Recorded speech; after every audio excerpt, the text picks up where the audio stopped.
চাঁদপুরে বাবার খনন করা খালে প্রাণ ফেরাতে পুনঃখনন করলেন ছেলে তারেক রহমান। দেশকে এগিয়ে নিতে সবাইকে ভূমিকা রাখার আহ্বান প্রধানমন্ত্রীর। ফারাক্কা চুক্তির মধ্য দিয়ে নির্ধারণ হবে ভারতের সঙ্গে সুসম্পর্ক থাকবে কিনা।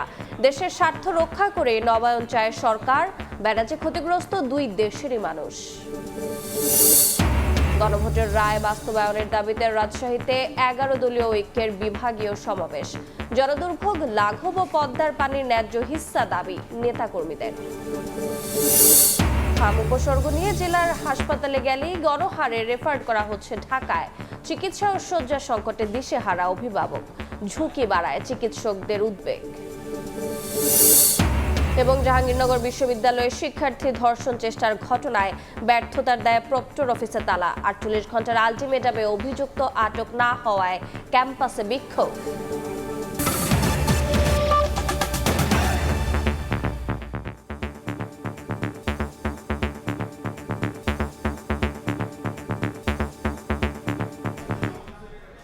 সময় সংবাদের সঙ্গে আছে আমি রোজা চৌধুরী। বাবার খনন করা খাল পুনঃখনন করলেন ছেলে তারেক রহমান। চাঁদপুরে দুটি খাল খনন কর্মসূচির উদ্বোধন করে প্রধানমন্ত্রী বলেন, খালগুলো প্রাণ পেলে চাঙ্গা হবে কৃষি অর্থনীতি, সুফল পাবেন সাধারণ মানুষ। ফ্যামিলি ও কৃষক কার্ডের জন্য আসছে বাজেটে বিশেষ বরাদ্দের কথাও জানান সরকার প্রধান। কিছুক্ষণ পর চাঁদপুর সরকারি কলেজ মাঠ থেকে ২১ জেলায় ফ্যামিলি কার্ড বিতরণ কার্যক্রম উদ্বোধন করবেন প্রধানমন্ত্রী। আশরাফুল ইসলামের ক্যামেরায় ইমরুল আহসানের রিপোর্ট। বাবা শহীদ রাষ্ট্রপতি জিয়াউর রহমানের খনন করা খালে প্রাণ ফেরাতে ৪৮ বছর পর কোদাল হাতে ছেলে প্রধানমন্ত্রী তারেক রহমান। চাঁদপুরের শাহরাস্তির খোর্দখাল এবং সদর উপজেলার বিশ্বখাল পুনর্খনন কর্মসূচির উদ্বোধন করে তারেক রহমান বলেন, খালগুলো প্রাণ পেলে চাঙ্গা হবে কৃষি অর্থনীতি, যার সুফল পাবেন সাধারণ মানুষ। আমরা জানি খাল খননের ভিতর দিয়ে কৃষক ভাইদের উপকার হবে।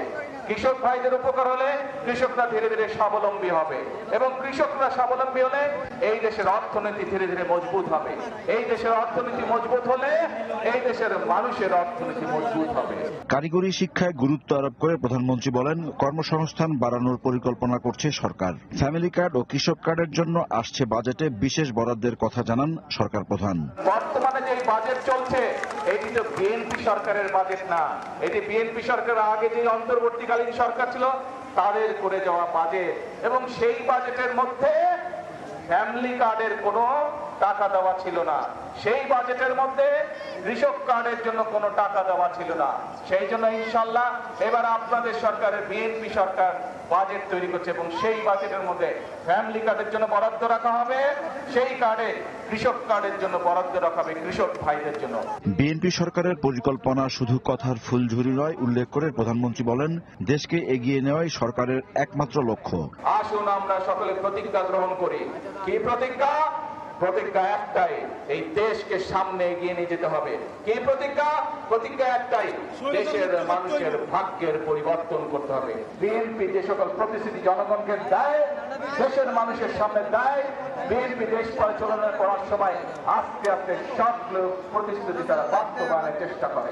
কাজেই আমরা আমাদের প্রতিশ্রুতি বাস্তবায়ন করব। দেশ গঠনে ২০ কোটি মানুষকে এক হয়ে কাজ করার আহ্বান জানান বিএনপির চেয়ারম্যান।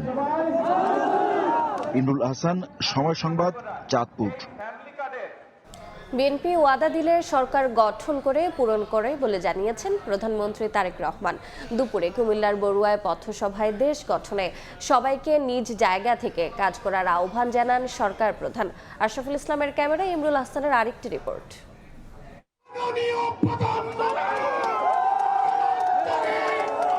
গ্রীষ্মের খরতাপ উপেক্ষা করে মানুষের ঢল কুমিল্লার বরুড়ায়। হাজারো মানুষের উচ্ছ্বাসের মধ্য দিয়ে মঞ্চে আসেন প্রধানমন্ত্রী তারেক রহমান। নেতাকর্মী আর সমর্থকদের উপস্থিতিতে পথসভা রূপ নেয় সমাবেশে। জনকল্যাণে ৩ মাসে সরকারের নেয়া নানা পদক্ষেপ তুলে ধরে প্রধানমন্ত্রী বলেন, বিশেষ কোনো অঞ্চল নয়, পুরো দেশের উন্নয়নে প্রতিশ্রুতি অনুযায়ী কাজ চলছে।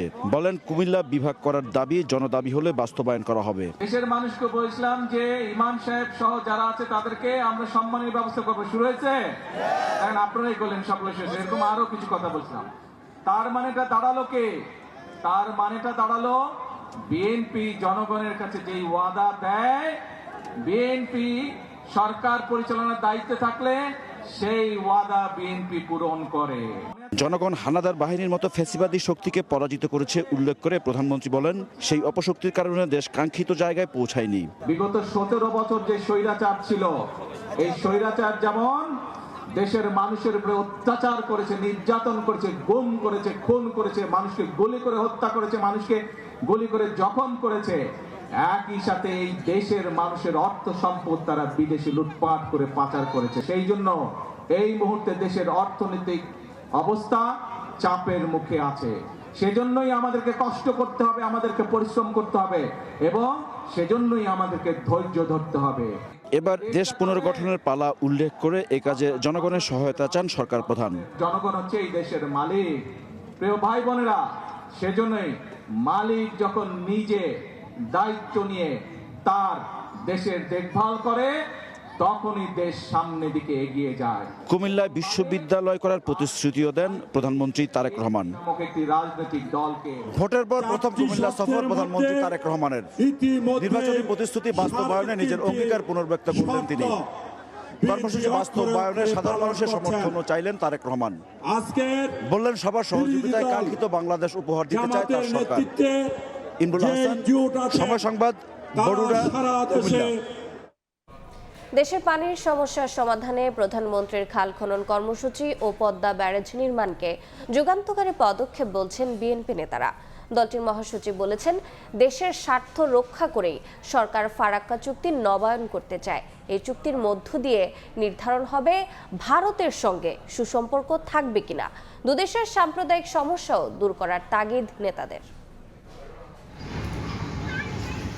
গঙ্গায় ফারাক্কা বাঁধ নির্মাণের মাধ্যমে ভারত একতরফাভাবে গঙ্গার পানি প্রত্যাহার করে নেয় বাংলাদেশের উত্তর পশ্চিমাঞ্চলের পরিবেশ ও কৃষিতে যে বিপর্যয় নেমে আসে, তারই প্রতিবাদে শুরু থেকেই পানির ন্যায্য হিস্যা নিশ্চিত করার জোরালো দাবি ওঠে বাংলাদেশ থেকে। 1976 সালের 16 মে মাওলানা আব্দুল হামিদ খান ভাসানীর নেতৃত্বে ফারাক্কা বাঁধ অভিমুখে অনুষ্ঠিত হয় ঐতিহাসিক লং মার্চ। দিবসটি উপলক্ষে শনিবার রাজধানীর ইঞ্জিনিয়ার্স ইনস্টিটিউশন মিলনায়তনে বিএনপি আয়োজিত আলোচনা সভায় ফারাক্কা দিবসের তাৎপর্য, অভিন্ন নদীসমূহের পানি বন্টন ব্যবস্থা, কৃষি ও পরিবেশ রক্ষায় বাংলাদেশের উদ্যোগের কথা তুলে ধরেন রাজনীতিবিদ ও বিশেষজ্ঞরা। পদ্মা ব্যারাজ নির্মাণে বর্তমান সরকারের উদ্যোগকে স্বাগত জানিয়ে বিশেষজ্ঞরা বলেন, এর সুবিধা পেতে 20 থেকে 30 বছর লেগে যাবে। এবার ফারাক্কা চুক্তি নবায়ন কয়েক বছরের জন্য না করে দীর্ঘদিনের জন্য চুক্তির পরামর্শ তাদের। প্রতিবেশী দেশের সঙ্গে বৈরিতা না দেখিয়ে বন্ধুত্বকে গুরুত্ব দিয়েই দুদেশের সরকারকে এগিয়ে আসার আহ্বান জানান তারা। বৃহৎ প্রতিবেশী পাশে থাকলে প্রভুত্ব না করে, বৈরিতা না দেখিয়ে তার সাথে বন্ধুতাই দেখাতে হয়। চুক্তিটা হতে হবে অনাদিকাল পর্যন্ত। ওই 3 বছর, 5 বছর, 7 বছর, 2 বছরের চুক্তি কাজে আসবে না। দেশের পানি সমস্যার সমাধানে প্রধানমন্ত্রীর উদ্যোগের প্রশংসা করে বিএনপি নেতারা বলেন, প্রধানমন্ত্রীর নেতৃত্বে ফারাক্কা চুক্তি নবায়নের মধ্য দিয়ে ফারাক্কা সমস্যারও সমাধান হবে। প্রতিবেশীর সঙ্গে ঝগড়া নয়, তবে বাংলাদেশ দাসত্বের শৃঙ্খলেও থাকবে না বলে মন্তব্য করেন তারা। এই সরকার পানির যে সংকট, পানির যে সমস্যা, পদ্মার যে গঙ্গার যে সমস্যা, সেই সমস্যা ইনশাল্লাহ চুক্তির মধ্য দিয়ে একটি মীমাংসার জায়গায় পৌঁছাবে। আমরা আমাদের ন্যায্য হিস্যা চাই। সকল রাজনৈতিক দল, বিশেষজ্ঞ এবং পরিবেশ সবকিছুকে সমন্বয় করে এটা জাতীয় কমিটির মাধ্যমে একটি আন্দোলন গড়ে তোলা। বিহারের নীতিশ কুমারের সরকার, তিনি বলেছেন ফারাক্কা বাঁধ ভেঙে দাও। ভারতের ভিতর থেকে বলা হয়েছে। এটা শুধু বাংলাদেশের উপর বিরূপ প্রভাব ফেলছে না, ক্ষতি করছে না, এটা ভারতকেও প্রভাবিত করছে। ভারতের সঙ্গে সুসম্পর্ক বজায় থাকবে কিনা সেটি ফারাক্কা চুক্তি সম্পাদনের মধ্য দিয়েই স্পষ্ট হবে জানিয়ে বিএনপি মহাসচিব বলেন, দেশের স্বার্থ রক্ষা করেই এই চুক্তি নবায়ন করা হবে। ভারতের সরকারের কাছে স্পষ্ট বার্তা জানাতে চাই, আলাপ আলোচনার মাধ্যমে অবিলম্বে এই ফারাক্কার যে চুক্তি, বাংলাদেশের জনগণের অভিপ্রায় অনুযায়ী এটাকে সম্পাদন করতে হবে। বর্তমান সরকারের পদ্মা ব্যারাজ নির্মাণের সিদ্ধান্তকে ঐতিহাসিক বলেও উল্লেখ করেন মির্জা ফখরুল ইসলাম আলমগীর। প্রসূন আশিস, সময় সংবাদ, ঢাকা। হাম উপসর্গ নিয়ে জেলা উপজেলা হাসপাতালে গেলে গণহারে রেফার করা হচ্ছে ঢাকায়। এতে চাপ বেড়েছে রাজধানীর হাসপাতালগুলোতে। চিকিৎসা ও শয্যা সংকটে দিশেহারা অভিভাবক, হিমশিম অবস্থায় পড়েছেন হাসপাতাল কর্তৃপক্ষ। ঢাকায় রোগীর চাপে ঝুঁকি বাড়ছে বলে জানান চিকিৎসকরা। দুদিন আগেও রুবেল আহমেদের চোখে মুখে ছিল আতঙ্ক আর হতাশা। হাসপাতাল থেকে হাসপাতাল ঘুরে হামে আক্রান্ত মুমূর্ষু একমাত্র সন্তানকে নিয়ে দিশেহারা ছিলেন তিনি। ভোলা থেকে শুরু করে রাজধানী কোথাও নেই সিট ফাঁকা। এমন বাস্তবতায় নিজেকে পৃথিবীর সবচেয়ে অসহায় মানুষ মনে হয়েছে রুবেল আহমেদের। ভোলা সদর থেকে লালমোহন 40-50 কিলো রাস্তা, বাড়িতে যাইতে পারিনি। আবার সাথে সাথে ওই ভোলা সদর থেকে আমরা ওকে নিয়ে এই রিটার্ন এই হাসপাতালে চলে আসি। ডাক্তারই বলছে ভালো চিকিৎসা এখানে পাবেন না, আরও সমস্যা হইতে পারে।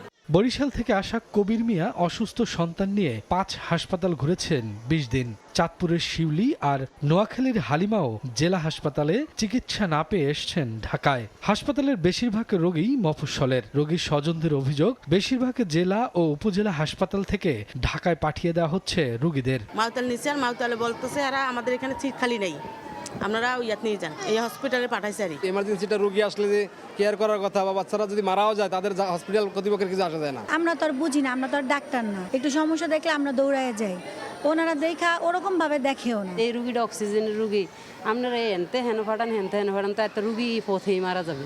রোগীর চাপ বাড়লেও সেবা দিতে হাসপাতাল প্রস্তুত বলে জানান ডিএনসিসি হাসপাতাল পরিচালক। বলেন, জেলা কিংবা উপজেলা হাসপাতালে একই পদমর্যাদার চিকিৎসক থাকার পরও গণহারে ঢাকায় রেফার করা হচ্ছে। আমরা কিন্তু জেলা উপজেলা পর্যায়ে এই রোগীগুলার চিকিৎসা দিতে পারি। ঢাকার বাইরে থেকে প্রচুর হসপিটালে আসছে। প্রথমেই রোগীরা প্যানিক না হয়ে যেন আপনারা ঢাকায় যাওয়া মানেই ভালো চিকিৎসা, এটা যেন আপনারা মনে না করেন।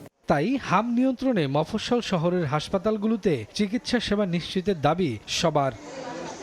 শফিকুজ্জামান রুবেল, সময় সংবাদ, ঢাকা। সময় সংবাদে আরও থাকছে। নারায়ণগঞ্জে গ্যাস লাইন বিস্ফোরণে নিভে গেল একটি পরিবারের সবার প্রাণ। গ্রামের বাড়ি পটুয়াখালীতে 5 জনের জানাজা শেষে দাফন সম্পন্ন, এলাকায় শোক। আগের সরকার ব্যাংক থেকে বিপুল অর্থ ঋণ নেয়, বর্তমান সরকার চাপে পড়েছে বলে জানিয়েছেন প্রধানমন্ত্রীর অর্থ ও পরিকল্পনা উপদেষ্টা। দেশের অর্থনীতির মন্দাভাব কাটাতে 2 বছর সময় লাগবে বলে জানান অর্থমন্ত্রী। এছাড়া স্বাস্থ্য খাতেও ব্যাপক লুটপাট ও দুর্নীতি হওয়ায় আগামী বাজেটে এ খাত উন্নয়নে গুরুত্ব দেওয়া হবে বলেও জানান তিনি। শনিবার দুপুরে চট্টগ্রামের আগ্রাবাদে মা ও শিশু হাসপাতাল মেডিকেল কলেজের 18 তলা ভবনের ভিত্তিপ্রস্তর স্থাপন করেন অর্থ ও পরিকল্পনা মন্ত্রী আমির খুসরু মাহমুদ চৌধুরী। অনুষ্ঠান শেষে সাংবাদিকদের সঙ্গে কথা বলেন মন্ত্রী। জানান, বিগত সরকার জ্বালানি খাতে 50,000 কোটি টাকা বকেয়া রেখে গেছে। এই অবস্থা থেকে দেশের অর্থনীতি ঘুরে দাঁড়াতে 2 বছরে বেশি সময় লাগবে বলে মনে করেন তিনি। বিগত সরকারগুলো থেকে সেটা মাইনাস অ্যান্ড মাইনাস, এখানে যোগ কিছু নাই, সবগুলো ঋণাত্মক। এখানে এইগুলো আবার মেকআপ করতে হচ্ছে। এমনকি অনেকগুলো বিল পর্যন্ত পেমেন্ট করে নেই তারা। পাওয়ার সেক্টর, এনার্জি সেক্টর 50,000 কোটি টাকার মতো বাকি রেখে চলে গেছে। 2 বছর সময় লাগবে অর্থনীতি ঘুরে দাঁড়ানোর জন্য।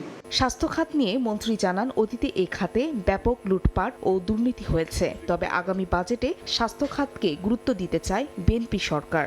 এইবার আমাদের বাজেটে স্বাস্থ্য খাতে বরাদ্দ আমরা অনেক বাড়িয়ে দিচ্ছি। যারা হতদরিদ্র, যাদের দারিদ্রতার কারণে চিকিৎসা করতে পারছে না, তাদের জন্য এই স্বাস্থ্যসেবা ইনশাআল্লাহ আমরা খুব এই জন্যই বাজেট বৃদ্ধি করা হচ্ছে। এদিকে রাজধানীতে এফডিসিতে আসন্ন বাজেটে মূল্যস্ফীতি নিয়ন্ত্রণে চ্যালেঞ্জ নিয়ে প্রাক বাজেট ছায়া সংসদে অর্থ উপদেষ্টা জানান, বিগত সরকার ব্যাংক থেকে বিপুল পরিমাণ অর্থ ঋণ নেওয়ায় চাপে পড়েছে বর্তমান সরকার। দুঃখের বিষয়, পরিতাপের বিষয় যে বাংলাদেশের কর জিডিপি হার 7% নিচে।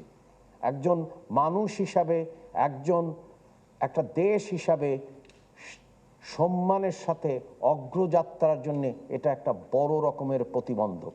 সংকট কাটানোর নামে বিএনপি সরকার আইএফের কাছে দ্বারস্থ হয়নি বলেও জানান অর্থ উপদেষ্টা। উত্তরণ ঘটানো। ফাহরিয়া ফারজানা, সময় সংবাদ। জাতীয় ঐকমত্যের ভিত্তিতে দেশ গঠনে সরকার করণীয় নির্ধারণ করতে চায় বলে মন্তব্য করেছেন তথ্যমন্ত্রী জহিরুদ্দিন স্বপন। সকালে Bangladesh federation of film societies আয়োজিত জাতীয় চলচ্চিত্র সংসদ সম্মেলনের উদ্বোধনী অনুষ্ঠানে তিনি মন্তব্য করেন। বলেন, সমাজ পরিবর্তনের রোড ম্যাপ গড়ে তুলতে হবে মূল্যবোধের ভিত্তিতে। রাষ্ট্রের সর্বোচ্চ ক্ষমতা দিয়ে চলচ্চিত্র ও শিল্প সাহিত্যের বিকাশে সরকার বদ্ধপরিকর। আয়োজনে দেশের বিভিন্ন জেলার চলচ্চিত্র কলাকুশলীরা অংশ নেন। যারা আপনাদের সৃজনশীল দেশপ্রেমিককে সাথে নিয়ে জাতীয় ঐক্যমতের ভিত্তিতেই আমাদের করণীয় নির্ধারণ করতে চাই। অনেক কিছুই করা যেত, যা করা হয়নি আপনাদের জন্য। 56,000 বর্গমাইলের এই কাঠামোতেই যে লক্ষ্যগুলিকে আমরা নির্ধারণ করার কথা রাষ্ট্র সরকার আমরা বারবার বলি বা বলে আসছি, সেটাকে কার্যকরী করার জন্য চলচ্চিত্র যে অনেক বড় একটা শক্তিশালী মাধ্যম, এবং এখানে যে দয়া করে আপনাদের মতো মানুষজন যে যুক্ত হয়েছেন বিত্তবান হওয়ার স্বপ্ন বাদ দিয়ে, এতে যে রাষ্ট্রের ধন্য হয়ে যাওয়া উচিত এবং যতটুকু সামান্য সম্ভব ততটুকু তাদেরকে পৃষ্ঠপোষকতা দেওয়া উচিত। মধ্যস্বত্বভোগীদের দৌরাত্ম্য কমালে হজ প্যাকেজ 5 থেকে 6 লাখ টাকায় নামিয়ে আনা সম্ভব বলে মন্তব্য করেছেন হাব সভাপতি সৈয়দ গোলাম সরোয়ার। সৌদি সরকারের নতুন সিদ্ধান্তের কারণে দেশের হজ ও ওমরাহ আইন সংস্কার প্রয়োজন বলে মনে করেন সংগঠনটির মহাসচিব ফরিদ আহমেদ মজুমদার। আত্মার শুদ্ধি ও স্রষ্টার নৈকট্য লাভের আশায় এবার হজে যাচ্ছেন মোট ৭৮,৩৭৮ জন, যার মধ্যে ইতিমধ্যেই সৌদিতে পৌঁছে গেছেন 60,000-এর বেশি যাত্রী। এবারের যাত্রা শেষ হবে 21 মে। হজ যাত্রার সার্বিক পরিস্থিতি জানাতে আশকোনার হাজি ক্যাম্পে সংবাদ সম্মেলন করে হজ agencies association of Bangladesh HAAB. সংগঠনের মহাসচিব বলেন, সৌদি সরকারের নতুন সিদ্ধান্তের কারণে দেশের হজ ও ওমরাহ আইন সংস্কার প্রয়োজন। এত সব চ্যালেঞ্জের মধ্যেও মহান রাব্বুল আলমিনের অশেষ মেহরবানিতে আমরা সুষ্ঠুভাবে হজ কার্যক্রম পরিচালনা করতে সক্ষম হচ্ছি। রাজকীয় সৌদি সরকারের নতুন সিদ্ধান্তের কারণে আমাদের বিদ্যমান হজ ও ওমরাহ আইন সংস্কার এখন নিতান্তই প্রয়োজন। হজ কার্যক্রম শেষ হওয়ার পর বিষয়টি নিয়ে জরুরি উদ্যোগ গ্রহণ করার জন্য আমরা ধর্ম বিষয়ক মন্ত্রণালয়ের মাননীয় মন্ত্রী এবং সচিব মহোদয়কে অনুরোধ করছি। আগামীতে টিকিট মূল্য 1 লাখে নেমে আসবে এমন আশাবাদ ব্যক্ত করে হাব সভাপতি বলেন, মধ্যস্বত্বভোগীদের দৌরাত্ম্য কমানো গেলে হজের খরচ নেমে আসবে 5 থেকে 6 লাখ টাকায়। টিকিটের মূল্যটা মিনিমাম 50,000 টাকা কমার কথা ইনশাল্লাহ। মাননীয় প্রধানমন্ত্রীও বলেছেন টিকিটের দামটা আরো কম হওয়া দরকার এবং ওপেন টু অল করে দিবে। মধ্যস্বত্বভোগী যারা 50,000 1 লাখ পর্যন্ত তারা পকেটের টাকাটা নিয়ে যায়, সেই টাকাটা যদি প্যাকেজের সাথে অ্যাড করে তাহলে এখানে 6 লাখ টাকার প্যাকেজ 7 লাখ টাকা হয়ে যায়। তো সেটা যদি ডাইরেক্ট আমাদের কাছে আসে তাহলে আমরা 6 লাখ টাকা বা 5 লাখ টাকায় দিয়ে আমরা করতে পারবো। হজের সব প্রক্রিয়া সম্পন্ন করে আগামী 30 মে থেকে ফিরতি যাত্রা শুরু হবে। ওয়ালিউল সাকিব, সময় সংবাদ, ঢাকা। জাহাঙ্গীরনগর বিশ্ববিদ্যালয়ের শিক্ষার্থী ধর্ষণ চেষ্টার ঘটনায় প্রক্টরের পদত্যাগের দাবিতে উত্তাল ক্যাম্পাস। 48 ঘন্টার আলটিমেটাম দেওয়ার পরও অভিযুক্ত আটক না হওয়ায় উপাচার্যের বাসভবনের সামনে জড়ো হয়ে আন্দোলন করেন শিক্ষার্থীরা। পরে প্রক্টর অফিসে তালা ঝুলিয়ে দেন তারা। রোববার থেকে বিশ্ববিদ্যালয় প্রশাসনিক ভবন অবরোধের ঘোষণা দেন শিক্ষার্থীরা। বহিরাগত যুবক বিশ্ববিদ্যালয়ের অভ্যন্তরে এক শিক্ষার্থীকে ধর্ষণ চেষ্টার পর উত্তপ্ত হয়ে ওঠে জাহাঙ্গীরনগর বিশ্ববিদ্যালয় ক্যাম্পাস। প্রথমে অভিযুক্তকে গ্রেপ্তারের দাবিতে আন্দোলনে নামেন শিক্ষার্থীরা। আলটিমেটাম দেন 48 ঘন্টার। তবে শিক্ষার্থীদের বেঁধে দেওয়া সময় পেরিয়ে যাওয়ার পরও কোনো অগ্রগতি না হওয়ায় প্রক্টর অধ্যাপক রাশিদুল আলম সহ পুরো টিমের পদত্যাগের দাবিতে উপাচার্যের বাসভবনের সামনে আন্দোলন শুরু করেন শিক্ষার্থীরা। প্রশাসনের পক্ষ থেকে কোনো আশ্বাস না পাওয়ায় তারা প্রক্টরকে অবাঞ্ছিত ঘোষণা করে প্রক্টর অফিসে তালা ঝুলিয়ে দেন। এটার আমরা প্রপার বিচার চাচ্ছি, এটাই। আর এর জন্য আমাদের যতদূর পর্যন্ত যাওয়া লাগবে বা যা করা লাগবে এটা করতে আমরা প্রস্তুত। আমরা চাই যে বহিরাগত না আসুক, এটাই আমাদের মেইন দাবি। এটার জন্যই আন্দোলন করাটা। আমরা দেখেছি 2 কর্মদিবস অতিবাহিত হলো যে প্রশাসন সেই অভিযুক্তকে গ্রেপ্তারের ব্যাপারে তাদের পক্ষ থেকে কোনো রকম তারা কোনো কিছু আমাদেরকে আপডেট জানানি। এই ঘটনায় অভিযুক্তকে গ্রেপ্তারের চেষ্টা চলছে জানিয়ে শিক্ষার্থীদের ধৈর্য ধরার আহ্বান জানান প্রক্টর। সরকারের সহযোগিতায় এবং আইনশৃঙ্খলা বাহিনীর সহযোগিতায় অভিযুক্ত ব্যক্তি গ্রেপ্তার করা হবে, একই সাথে তাকে রাষ্ট্রের সর্বোচ্চ সাজা প্রদান করা হবে। শিক্ষার্থীকে ধর্ষণ চেষ্টার ঘটনায় দায়িত্ব পালনকালে প্রক্টোরিয়াল বডির কোনো গাফিলতি আছে কিনা তা খতিয়ে দেখা হবে বলে জানিয়েছেন উপাচার্য। আন্দোলনকারীদের সামনে ঠিক এই বাড়ির আঙ্গিনায় দাঁড়িয়ে ঘোষণা করার সুযোগ নেই। এ বিষয়ে দোষী কি সেটা সাব্যস্ত করা দরকার, এই জন্য আমি সময় চেয়েছি। এদিকে ছাত্রীকে ধর্ষণ চেষ্টার 2 দিন পর সিসিটিভি ফুটেজ এবং অভিযুক্তের ছবি প্রকাশ করে শনিবার বিকেলে সংবাদ সম্মেলন করে বিশ্ববিদ্যালয় প্রশাসন। এর আগে সামাজিক যোগাযোগ মাধ্যম সহ পুলিশ অভিযুক্তের যে ছবি প্রকাশ করে তার সঙ্গে মূল অভিযুক্তের চেহারার মিল নেই বলে জানানো হয় সংবাদ সম্মেলনে। আইন শৃঙ্খলা বাহিনী 48 ঘন্টার মধ্যে সেই দুষ্কৃতিকারীকে গ্রেপ্তার করতে পারেনি, কিন্তু অগ্রগতি আছে, আরও কিছু সময় লাগবে এবং তারা আশ্বস্ত করছে যে আমরা খুব শীঘ্রই দোষী বা দুষ্কৃতিকারীকে আমরা গ্রেপ্তার করতে পারব।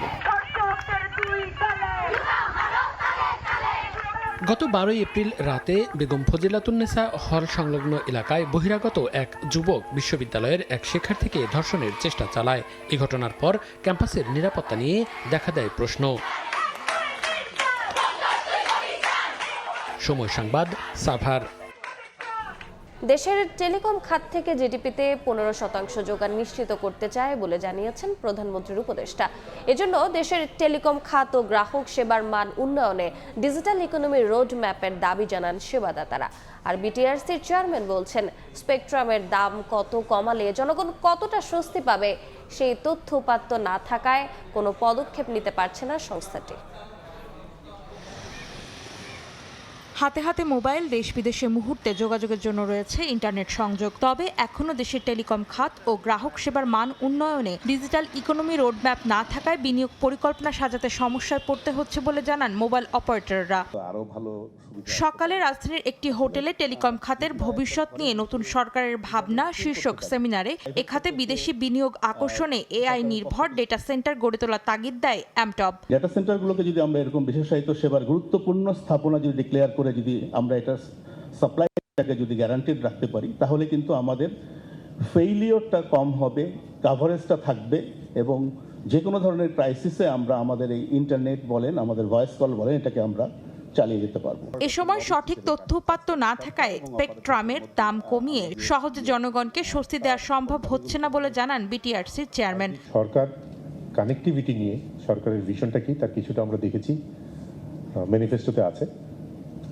এই ব্যাপারে আরও বাকি যে কথাবার্তাগুলো সমস্ত মানুষের সমস্ত দেশে কেমন করে আমরা কানেক্টিভিটি, কোয়ালিটি কানেক্টিভিটি ছড়িয়ে দিব, এই সম্পর্কে সরকারের দৃষ্টিভঙ্গি আমাদের জন্য উপকারী হবে। সেমিনারে স্মার্টফোন মানুষের সাধ্যের মধ্যে এনে টেলিকম খাত থেকে জিডিপিতে 15% যোগান নিশ্চিতের আশার কথা জানান প্রধানমন্ত্রীর উপদেষ্টা। Yes, there will be challenges. Yes, there will be policy discussion. Yes, there has to be other supportive ecosystem need to be developed. But এই সেক্টর থেকে 15% of GDP না আসার কোনো কারণ নেই ইনশাআল্লাহ। অনুষ্ঠানে সরকার টেলিটক বিক্রি করবে না, বরং দেশি বিদেশি বিনিয়োগ খোঁজা হচ্ছে বলে জানান মন্ত্রী। অন্তরা সেন, সময় সংবাদ, ঢাকা। ব্যাংকিং খাতের সংকট কাটাতে সরকারকে বাস্তবভিত্তিক পরিকল্পনার পরামর্শ দিয়েছেন সাবেক তত্ত্বাবধায়ক সরকারের উপদেষ্টা হোসেন জিল্লুর রহমান। একই সঙ্গে লুটপাটে জড়িতদের দৃষ্টান্তমূলক শাস্তির দাবি জানিয়েছেন সুজন সম্পাদক বদিউল আলম মজুমদার। ইসলামী ব্যাংকের অর্থ খেলাপিদের হিসাব থেকে আলাদা করার পরামর্শ দেন বিশেষজ্ঞরা। দেশের ব্যাংকিং খাতে আস্থার প্রতীক হয়ে ওঠা ইসলামী ব্যাংকগুলোকে রাষ্ট্রীয় নীল নকশায় লুটপাটের আখড়ায় পরিণত করে আওয়ামী সরকার। শনিবার রাজধানীর সিডাপে ব্যাংক গ্রাহক ফোরাম আয়োজিত ইসলামী ব্যাংকিং খাতের বিপর্যয়, জাতীয় অর্থনীতিতে এর প্রভাব বিষয়ক সেমিনারে বিশেষ করে ইসলামী ব্যাংকের অর্থ লোপাটের কারসাজিতে জড়িতদের কর্মকাণ্ড প্রবন্ধে তুলে ধরেন অর্থনীতিবিদ মিজানুর রহমান। 18(1) ক ধারা যেটা, সেটাকে বাদ দিতে হবে অথবা এটাকে সংশোধন করতে হবে। পুঁজিবাদের ভয়ঙ্কর থাবায় ইসলামী ব্যাংকে সংকটে ফেলা হয়েছে বলে মন্তব্য করেন ব্যবসায়ীরা। পুরো ব্যাংকিং খাতে ঋণের নামে লোপাট করা অর্থ খেলাপির হিসেবের বাইরে রাখা ও প্রকাশ্যে শাস্তির পরামর্শ দেন ব্যাংকাররা। বেনামী ঋণ এবং লুটপাট করা টাকা, ওটা ঋণ বলা যাবে না। এটাকে যদি আলাদা করে প্রোটেস্টেড বিলের আন্ডারে নিয়ে যায় ব্যাংকগুলো, তাহলে কিন্তু লক্ষ্য করেন খেলাপি ঋণের যে হার, এনপিএল এর রেশিও, সেটা কিন্তু কমে যাবে। সেমিনারে অংশ নিয়ে সুজন সম্পাদক ব্যাংক খাতের দুষ্কৃতিকারীদের ছাড় দেওয়ার চেষ্টা চলছে বলে মন্তব্য করেন। অন্যায় করে যদি কেউ পার পেয়ে যায় তাহলে অন্যায় আরো উৎসাহিত হয় এবং আমাদের এখানে মনে হচ্ছে যেন পার পেয়ে যাচ্ছে এবং পার পেয়ে যাবেই না, শুধু তাদেরকে পুনর্বাসনের প্রচেষ্টা চালানো হচ্ছে এবং যেটা কোনোভাবেই গ্রহণযোগ্য নয়। আর্থিক খাতের সংকট উতরাতে সরকারকে সংস্কারে গুরুত্ব দেন বিশিষ্ট অর্থনীতিবিদ ও তত্ত্বাবধায়ক সরকারের সাবেক উপদেষ্টা হোসেন জিল্লুর রহমান। বলেন, সংকট তৈরিকারকদের আবার উত্থানের সুযোগ প্রশ্নবিদ্ধ করছে। যাদেরকে এতদিন বলা হচ্ছিল এবং এখন পরিষ্কার হয়েছে যাদের যেই কলুষিত রাজনৈতিক অর্থনীতির কারণে যারা এই সমস্যা তৈরির মুখ্য ভূমিকা রেখেছে, তাদেরকে আবার এক ধরনের এই পুরো সিনের মধ্যে প্রবেশের সুযোগটা, এটা অবশ্যই প্রশ্নবোধক একটা চিহ্ন সবার সামনে দাঁড়িয়ে যাচ্ছে। আর্থিক প্রতিষ্ঠানগুলোকে ঘুরে দাঁড়াতে হলে নতুন করে লুটপাটকারী মালিকদের হাতে ছেড়ে না দিতে সরকারের প্রতি আহ্বান জানান ব্যাংক গ্রাহকরা। কাজল আব্দুল্লাহ, সময় সংবাদ, ঢাকা। প্রিমিয়ার ব্যাংকের জালিয়াতিতে অস্বাভাবিক ঋণের চাপে পড়েছেন নারায়ণগঞ্জের ২৬ গার্মেন্ট মালিক। প্রতিষ্ঠানের অনুমোদন ছাড়াই ব্যাংকটির কর্মকর্তারা এলসি খুলেছেন বলে দাবি তাদের।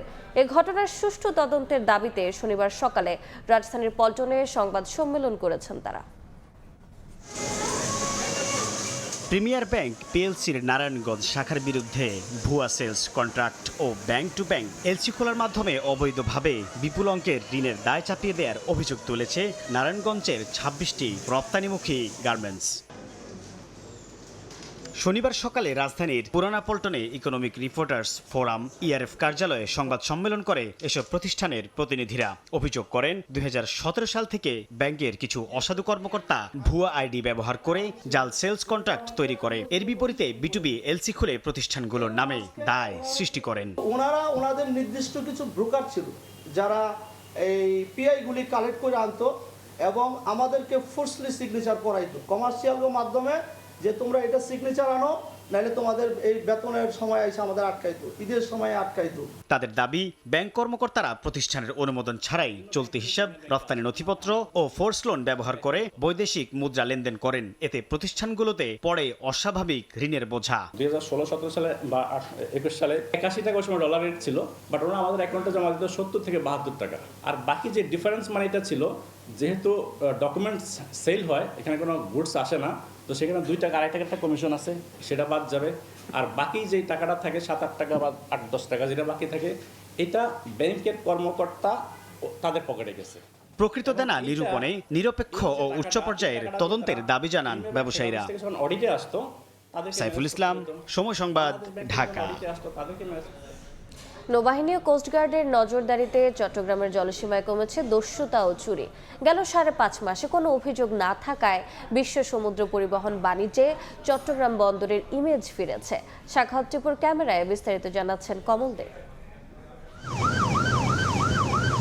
কর্ণফুলীর মোহনা হয়ে চট্টগ্রাম বন্দরের আলফা, ব্রেভো এবং চার্লি অ্যাঙ্কারেজ দাবিয়ে বেড়াচ্ছে নেভি ও কোস্টগার্ডের মেটাল শার্ক। টহলের সুফল মিলছে চট্টগ্রাম বন্দরে আমদানি রপ্তানি পণ্যবাহী দেশি বিদেশি জাহাজ চলাচলে।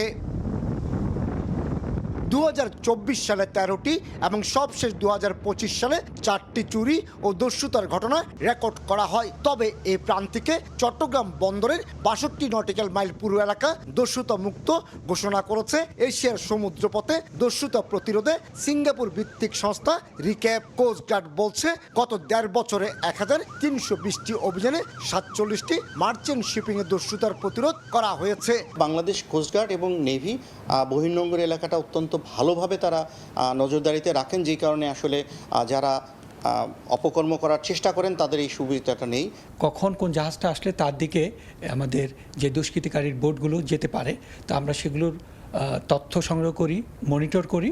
বন্দর এবং বহির্নোঙরে দস্যুতা মানে আন্তর্জাতিক শিপিং বাণিজ্যে ইমেজ সংকট আর ঝুঁকি বিবেচনায় বেড়ে যায় জাহাজ ভাড়া। আমাদের পজিটিভ, আর আমাদের নেভি কোস্টগার্ড তারা রেগুলারলি খুব স্ট্রিক্ট মনিটরিংয়ে রেখেছে যাতে এই অবস্থাটা মেনটেন রাখা যায়। বছরে 4000-এর বেশি কন্টেনার এবং জ্বালানি তেলবাহী জাহাজ আসছে চট্টগ্রাম বন্দর এবং তার জলসীমায়। এসব জাহাজের নিরাপত্তা নিশ্চিত করা অনেকটা দুরূহ, তারপরও সফল হয়েছে বন্দর কর্তৃপক্ষ। দীর্ঘ সময় ধরে চট্টগ্রাম বন্দর এবং বহির্নোঙরে কোনো ডাকাতি কিংবা দুষ্কৃতার ঘটনা রেকর্ড করেনি রিক্যাপ। কমল দে, সময় সংবাদ, চট্টগ্রাম। খাল খননের আগে সরকারকে নদীর দিকে নজর দেওয়ার আহ্বান জানিয়েছেন জামাত আমির ডক্টর শফিকুর রহমান। ভারতের পরীক্ষামূলক ফারাক্কা বাঁধ 55 বছরেও শেষ না হওয়ার সমালোচনা করে দ্রুত তিস্তা মহাপরিকল্পনা বাস্তবায়নের দাবি জানান তিনি। গণভোটের রায় বাস্তবায়ন, জনদুর্ভোগ লাঘব এবং পদ্মা নদীর পানির ন্যায্য হিস্সার দাবিতে রাজশাহীতে 11 দলীয় ঐক্যের বিভাগীয় সমাবেশে কথা বলেন জামাত আমির। বিএনপি স্বৈরাচারী আওয়ামী লীগের পথে হাঁটছে বলে অভিযোগ করেন তিনি। বলেন, জনরায় বাস্তবায়ন না করলে তাদের পরিণতির ভোগ করতে হবে বলে সতর্ক করেন জামাত আমির। নগরীর ঐতিহাসিক মাদ্রাসা ময়দানে আয়োজিত সমাবেশে 11 দলীয় ঐক্যের জাতীয় ও স্থানীয় নেতারা এবং বিরোধী দলের সংসদ সদস্যরা বক্তব্য রাখেন।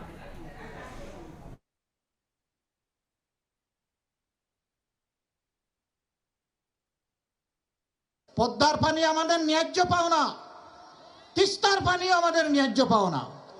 সারা বাংলাদেশে যে 154টা অভিন্ন নদী আছে সবগুলোই আজকে মৃতপ্রায় হয়ে গিয়েছে। খালের পানির উৎস হচ্ছে নদী। নদী যদি ঠিক মতো না চলে তাইলে খালের পানি আসবে কোত্থেকে?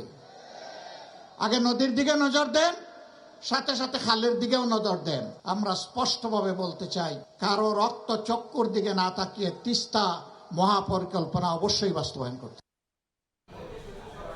কক্সবাজারে নির্মাণ করা হচ্ছে আধুনিক মৎস্য অবতরণ কেন্দ্র। এক ছাদের নিচে মিলবে মাছ খালাস, সংরক্ষণ, প্যাকেজিং ও বাজারজাতকরণের আধুনিক সব সুবিধা। মোহাম্মদ ফরাজের ছবিতে সুজাউদ্দিন রুবেলের রিপোর্ট।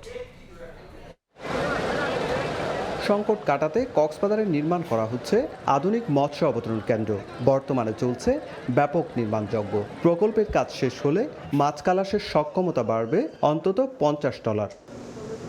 প্রকল্পে থাকছে 3 তলা আধুনিক ফিশ ল্যান্ডিং সেন্টার ভবন, মাছ হ্যান্ডেলিং এলাকা, ট্রাক টার্মিনাল, ব্যবসায়ীদের অফিস, কনফারেন্স রুম, বিশ্রামাগার ও দুর্যোগকালীন মজুদ সংরক্ষণ সুবিধা। ফ্রিজিং প্ল্যান্ট এবং ফ্রিজিং স্টোর হচ্ছে। এতে আমরা মাছের যে বাজার হারাবার সে বইটা আমাদের চলে যাবে আর কি। মূলত এই বিল্ডিংয়ের যে কাজগুলো এগুলো এখন চলছে। আর এখানে আমার দিনে ডেইলি 1 থেকে 150 জন লোক আমার এখানে কাজ করতেছে। প্রকল্পটি ঘিরে নতুন আশায় বুক বাঁধছেন জেলে, ট্রলার মালিক, শ্রমিক ও মৎস্য ব্যবসায়ীরা। যখন এগুলা সম্পূর্ণ কাজ হবে, এখানে আমরা যারা ক্ষুদ্র ব্যবসায়ী আছি, বড় ব্যবসায়ী আছে, সবার এই কাজ, এটা সবার উপকারে আসবে। কক্সবাজারের নতুন মৎস্য অবতরণ কেন্দ্র নির্মাণে ব্যয় হচ্ছে প্রায় 232 কোটি টাকা। সুজাউদ্দিন রুবেল, সময় সংবাদ, কক্সবাজার। দেশে 20 থেকে 25% মানুষ উচ্চ রক্তচাপ বা হাইপারটেনশনে আক্রান্ত। এমনকি শিশুরাও আক্রান্ত হতে পারে এই রোগে। কিন্তু রোগ নিয়ন্ত্রণে এখনও সচেতনতার অভাব আছে মানুষের মধ্যে। বাংলাদেশ মেডিকেল বিশ্ববিদ্যালয়ে আয়োজিত এক সেমিনারে এসব তথ্য তুলে ধরেন বিশেষজ্ঞরা। কাজটা শুরু হয়।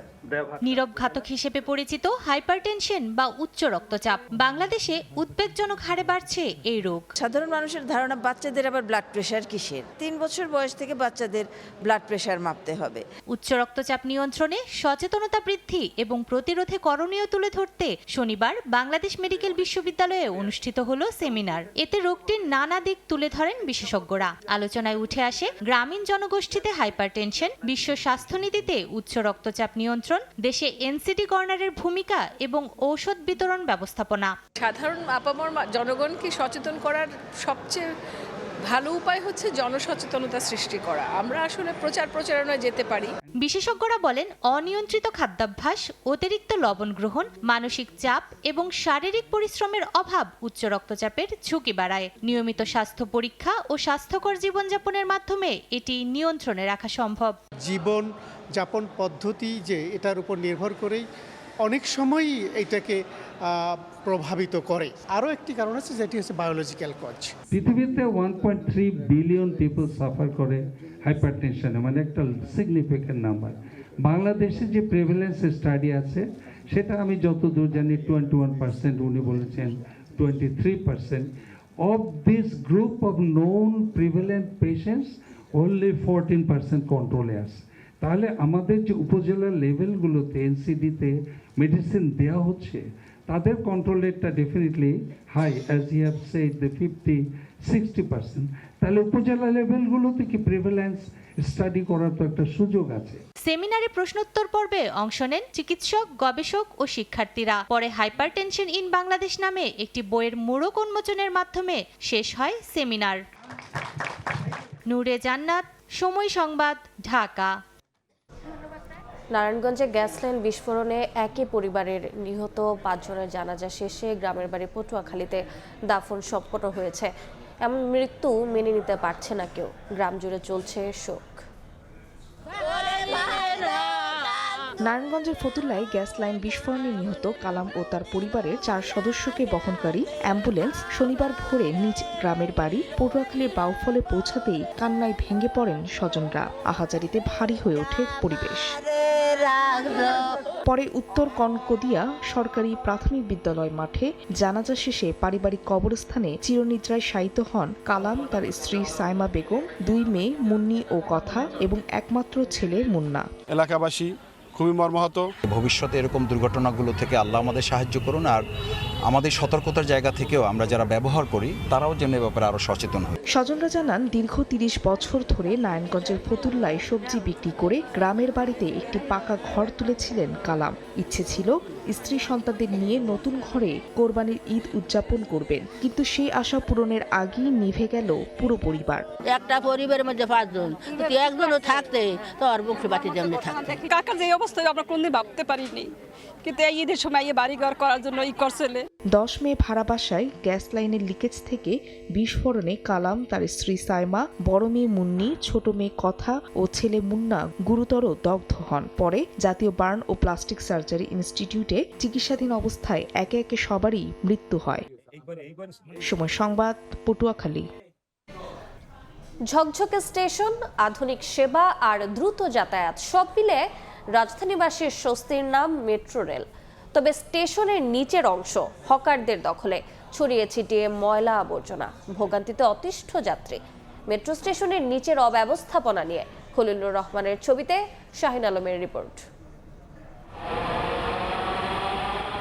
রাজধানীর ব্যস্ত জীবনে অস্বস্তির কাঁটা, তীব্র যানজট, প্রতিদিন নষ্ট হচ্ছে 82 লাখ কর্মঘণ্টা, গতিহীনতায় আর্থিক ক্ষতিও বিপুল।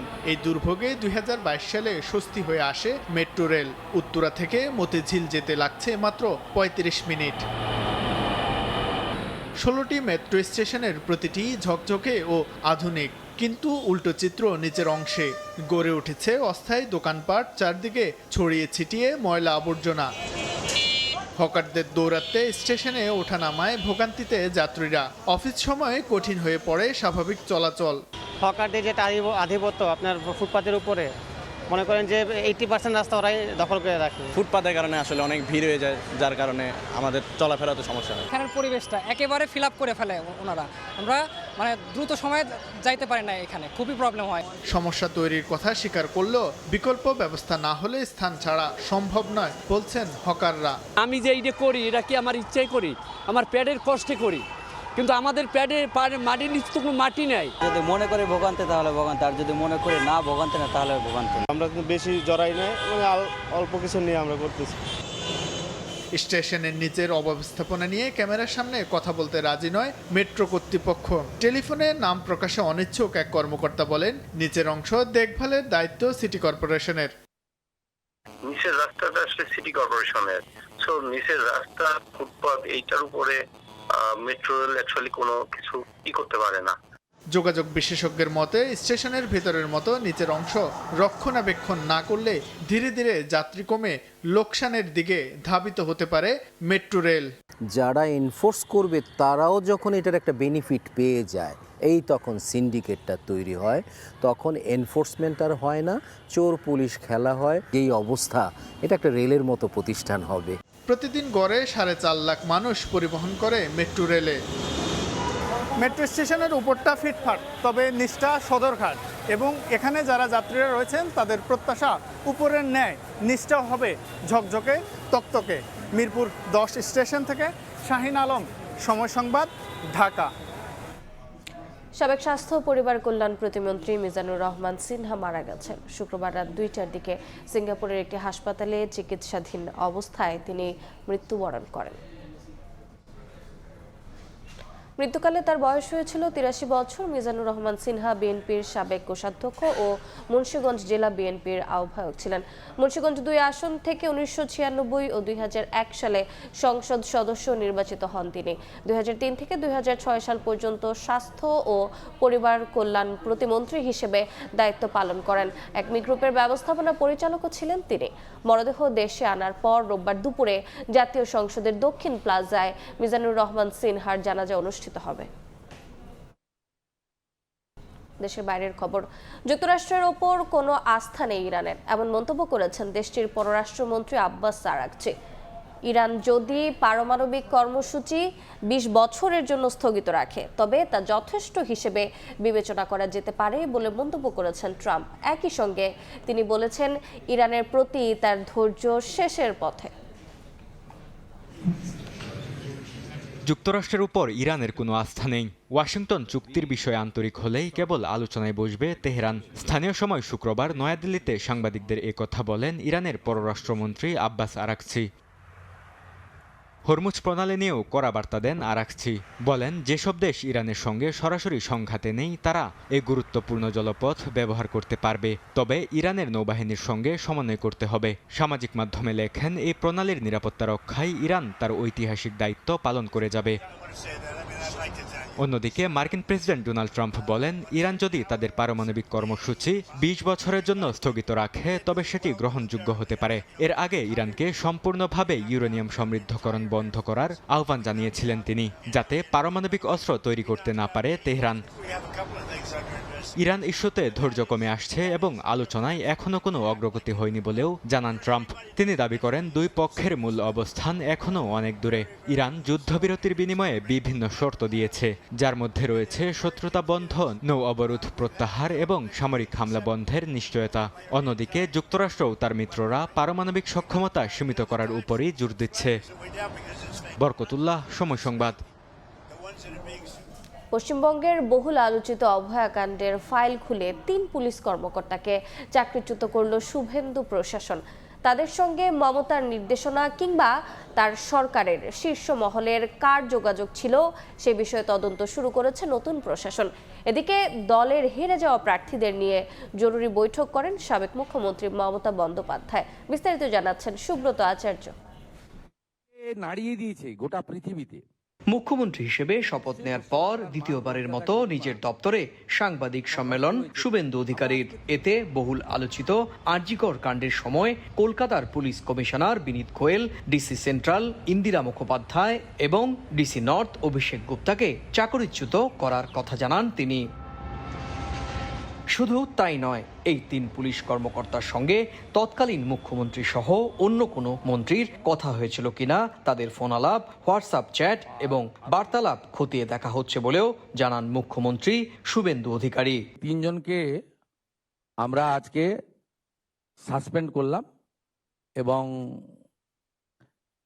এইচএস এর গাইডেন্সে, সিএস এর গাইডেন্সে HS as per the rules যা আছে ক্যাডার রুল সেটা মেনে ডিপার্টমেন্টাল ইনকোয়ারি এবং প্রসিডিংস স্টার্ট করে। যদিও তৃণমূল মুখপাত্র কুণাল ঘোষের দাবি, ওই সময় বিজেপির বিরোধিতার কারণেই রাজ্য সরকার তদন্ত করতে পারেনি, সে কারণেই মামলাটি সিবিআই তদন্ত শুরু করে। সিবিআই চলাকালীন কি করে আবার রাজ্য সরকার তাদের তৎকালীন যে রাজনৈতিক অভিযোগগুলো ছিল, আজ সেই রাজনৈতিক অভিযোগগুলোকে মান্যতা দিতে প্রশাসনিক পদক্ষেপ নিচ্ছেন, সেটা সিবিআই তদন্তের সঙ্গে কোথাও তার কনফ্লিক্ট আছে না নেই, এগুলো আমাদের দলের নেতৃত্ব, আইনি বিষয়টা যারা দেখেন তারা নিশ্চিতভাবে খতিয়ে দেখছেন। এদিকে কালীঘাটে নিজের বাসভবনে শুক্রবার বিকেলে দলের বিপর্যয়ের কারণ খুঁজতে হেরে যাওয়া প্রার্থীদের নিয়ে জরুরি বৈঠক করেন সাবেক মুখ্যমন্ত্রী মমতা বন্দ্যোপাধ্যায়। বৈঠক সূত্রের খবর, দলের এমন বিপর্যয়ের জন্য জনসংযোগের বড় ধরনের ঘাটতি চিহ্নিত করেছেন মমতা। একই সঙ্গে দল থেকেও দলের বিরুদ্ধে কাজ করার বিষয়টিও সামনে আনেন তিনি। সুব্রত আচার্য, সময় সংবাদ, কলকাতা। মাল্টিপ্লেক্স সংস্কৃতি আর অনলাইন প্ল্যাটফর্মের দাপটে হারিয়ে যাচ্ছে একক পর্দার ঐতিহ্যবাহী সিনেমা হল। লোকসান দিয়ে স্মৃতি রক্ষার নামে টিকে আছে রাজধানীর কয়েকটি হল। তবে সব হতাশার মাঝেও ঈদ কিংবা বড় কোনো সিনেমা মুক্তি পেলে এখনও জেগে ওঠে রূপালী পর্দার সেই পুরানো আবেগ। শেখ রাসেলের ক্যামেরায় আইরিন আয়াতের রিপোর্টে বিস্তারিত। পূর্ব পাকিস্তানে প্রশাসন চলছে এই হলের ট্যাক্স দিয়া, লোকে নাই, লোক না আইলে হল চলবে কি করে? সিনেমা হলে দরজায় ঝুলে থাকা তালা যেন নিভে যাওয়া এক স্বপ্নের প্রতীক। ভেতরের থমথমে নীরবতা, ধুলোমাখা জরাজীর্ণ আসন আর নিস্তব্ধ টিকিট কাউন্টারে ফুটে উঠেছে ধুঁকে ধুঁকে বেঁচে থাকা এক শিল্পের বিষণ্ণ প্রতিচ্ছবি। রাজধানীর পুরনো সিনেমা হলগুলোর মধ্যে অন্যতম আজাদ সিনেমা হল। ভাঙা সেটের সারি, পুরনো দেয়ালের খসে পড়া রং, ছাদ ছুঁয়ে পড়া পানির দাগ আর ফাঁকা হল রুম জুড়ে জমে থাকা নিস্তব্ধতা জানান দেয় এর করুণ বাস্তবতার কথা। সময়ের ভারে ক্লান্ত এক স্থাপনা হয়ে দাঁড়িয়ে আছে প্রায় 6 দশকের পুরনো এই হলটি। 8 বছর ধরে চাকরি করি আপনার এই পাকিস্তান টাইমে থেকে, ওইসব মার কাট বাহিনী টিকিট পাওয়াটা অসম্ভব, একদম হুড়াহুড়ি পারাপারি আর কি। ওই শাকিব খানের ছবি চাললে 2-4টা মানুষ হয়, তারপরে অন্য সব হিরো দিয়া লোকই হয় না। এদিকে পুরোপুরি বন্ধ হয়ে গেছে অভিসার সিনেমা হলের সব কার্যক্রম। দেয়াল জুড়ে নেই নতুন সিনেমার পোস্টার, নেই উৎসবের সেই চেনা কোলাহল। হঠাৎ চোখ পড়লেই বোঝার উপায় নেই একসময় এখানে ছিল দর্শকের ভিড়ে মুখর এক সিনেমা হল। রাজধানীর আরেক ঐতিহ্যবাহী মধুমিতা সিনেমা হলের অবস্থাও খুব একটা আলাদা নয়। বর্তমানে বন্ধ রাখা হয়েছে সিনেমা প্রদর্শনী। একসময় ঈদের ব্লকবাস্টার সিনেমার প্রধান কেন্দ্র হিসেবে পরিচিত হলটি দর্শক সংকট আর ব্যবসায়িক মন্দায় এখন অনেকটাই নীরব। বছরের বেশিরভাগ সময় দর্শক শূন্য থাকলেও ঈদ এলেই হঠাৎ বদলে যায় দৃশ্যপট। 2-1টি আলোচিত সিনেমাকে ঘিরে বাড়ে দর্শকের ভিড়। কোলাহল আর সাময়িক প্রাণচাঞ্চল্যে জেগে ওঠে জরাজীর্ণ হলগুলো। সময়ের সঙ্গে সঙ্গে বদলেছে সিনেমা দেখার অভ্যেসও, কিন্তু ঢাকার এই পুরনো সিনেমা হলগুলো ধরে রেখেছে এক প্রজন্মের স্মৃতি। এখন প্রশ্ন উঠছে, তবে কি এই সিনেমা হলগুলোতে ঈদ ছাড়া সিনেমা প্রদর্শনীর সংস্কৃতিতে ধীরে ধীরে পর্দা নামাচ্ছে? আইরিন আয়াত, সময় সংবাদ, ঢাকা। এ পর্যায়ে শীর্ষ সংবাদগুলো জানিয়ে দিচ্ছে আরেকবার। চাঁদপুরে বাবার খনন করা খালে প্রাণ ফেরাতে পুনঃ খনন করলেন ছেলে তারেক রহমান। দেশকে এগিয়ে নিতে সবাইকে ভূমিকা রাখার আহ্বান প্রধানমন্ত্রীর। ফারাক্কা চুক্তির মধ্য দিয়ে নির্ধারণ হবে ভারতের সঙ্গে সুসম্পর্ক থাকবে কিনা। দেশের স্বার্থ রক্ষা করে নবায়ন চায় সরকার। ব্যারাজে ক্ষতিগ্রস্ত 2 দেশেরই মানুষ। এবং গণভোটের রায় বাস্তবায়ন না করলে স্বৈরাচারীর মতো পরিণতি। রাজশাহীতে 11 দলীয় ঐক্যের সমাবেশে হুঁশিয়ারি জামাত আমিরের। খাল খননের আগে নদীতে নজর দেওয়ার আহ্বান। এই ছিল সময় সংবাদে। বাংলার সময় নিয়ে আসছি কিছুক্ষণ পর, সঙ্গে থাকুন সময়ের।